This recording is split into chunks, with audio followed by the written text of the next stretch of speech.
شفتوا بيحصل ايه في شوارع اسكندرية الساعة 12 بالليل؟ السنة الجديدة شايفين زي ما انتوا شايفين كده، محدش يقدر يعدي. اكياس بقى وصواريخ وسلك بيتولع وبيترمى على الناس.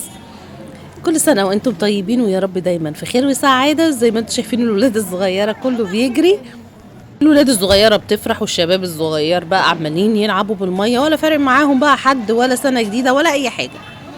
المهم ان احنا نصلي على سيدنا محمد ونصلي ركعتين كده. يا رب كل اللي نفسه في حاجة ربنا يحققها له يا رب، ويبعد عننا الشر ويصلح حالنا ويبعد عننا كل مؤذي، ونقابل الناس الحلوة اللي كلها طاقة إيجابية، ويبعد عنا كل مؤذي يا رب، وكل الناس الوحشة تبعد بعيد بعيد بعيد خالص عنا.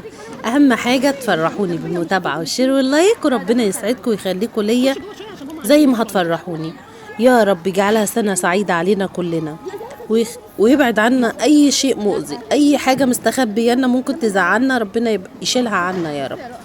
اللهم يصلح حالنا جميعا، اللهم يروق بالنا، اللهم ينصرنا، اللهم يهدينا. قولوا امين. فرحوني، شوفوا الفيديو ده للاخر وقولوا لي بيحصل عندكم كده ولا ما بيحصلش. انا عارفه ان في اسكندريه بس مش في كل الشوارع، الشوارع يعني الشعبيه شويه هي اللي بتعمل كده. برضك مش في كل الشوارع الشعبية، في عندنا أماكن كتير ما بيحصلش فيها كده. هي عادة بقى كده، الولاد بتقعد تلعب وترمي أكياس مية وتملاها بالألوان، أو عادي كده أبيض.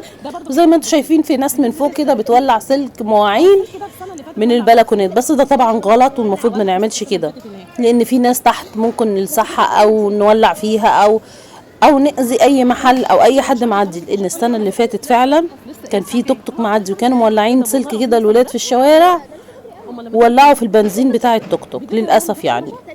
وقبل كده برضو وقعوا سلك من السلوك دي اللي بتنزل النار، مسكت سلك كهرباء وعملت ماس ونزل السلك في الشارع.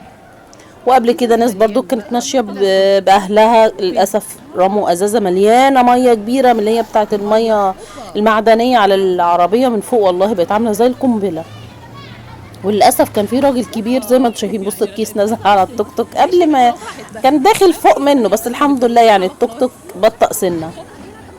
وكان الراجل اللي كان موجود في العربيه ده مع اسرته، مراته واولاده واطفال صغيره، والله اتأذى. انا عارفه ان ده غلط والمفروض الولاد ما تعملش كده، حتى لو حابين يلعبوا كيسين 3 وكفايه، او على الاقل يرموا في نص الشارع ما يأذوش الناس، لان في ناس مؤذية بتأذي الناس. مش المفروض. لو حتى انت عايز تتبسط او تدخل على نفسك طاقة ايجابية وعايز تلعب وسنة جديدة عايز تودع القديمة ومبسوط بالجديدة، يعني مش عارفة على ايه، مع ان كل السنين شبه بعضها. دايما بيبقى فيه حلو وفيه وحش، بس في سنين بتبقى وحشة شوية علينا. يلا ربنا يعودها علينا يا رب جميعا ويصلح حالنا ويرزقنا من حيث لا نحتسب.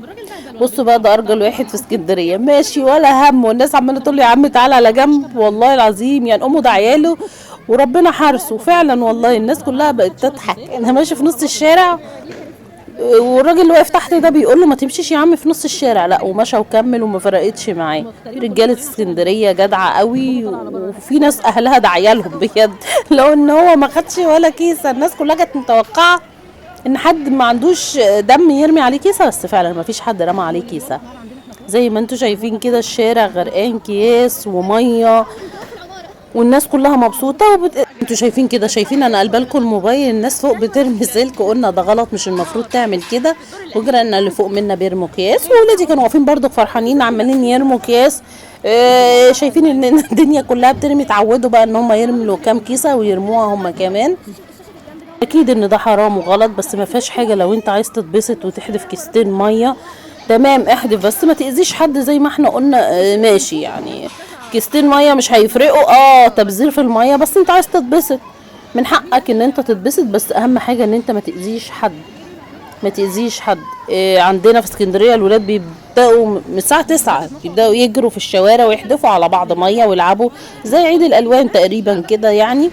هي عادات بس يمكن تكون عادة متخلفة، بس اهم حاجة ان انت تبسط نفسك زي ما انت عايز. اهم حاجة ان انت ما تأذيش حد او تضر حد، لان فعلا الضرر ده وحش، والناس بتبقى ماشية سنة جديدة بقى، وزي ما انتم شايفين الناس بتخاف والشباب بتخاف والرجالة بتخاف والستات بتنزل تحت البلكونات، الناس كلها خايفة. يعني بالنسبه للراجل اللي عدى ده كان وحش وبطل والله العظيم، ان هو قلبه جامد ان هو يمشي في نص الشارع. عايزه اقول لكم بيبقوا نازلين تحت البلكونات وبيصطادوهم فعلا بالكياس، والله بيقعدوا يشتموا. يعني انا منزله فيديو قبل ده، كان في واحد وخطيبته برضك ماشي وحدفوا عليه ميه، قعد يشتم وكان طالع لهم فوق، بس هيطلع لمين بقى؟ زي ما انتم شايفين اغلبيه الشقق عندنا الميه بتترمي ازاي. الراجل جاب اخره خلاص بتاع القهوه اللي تحت. طبعا بيزعق هنا بيقول لهم ارحموا امي، انا عايز افرش الكراسي كفايه كده، يلا خشوا بقى السنه خلصت. بس ما خلصتش معانا، يلا استنوني في الفيديو القادم وشوفوا الفيديو الاولاني وقولوا لي رايكم، ربنا يهدي الناس.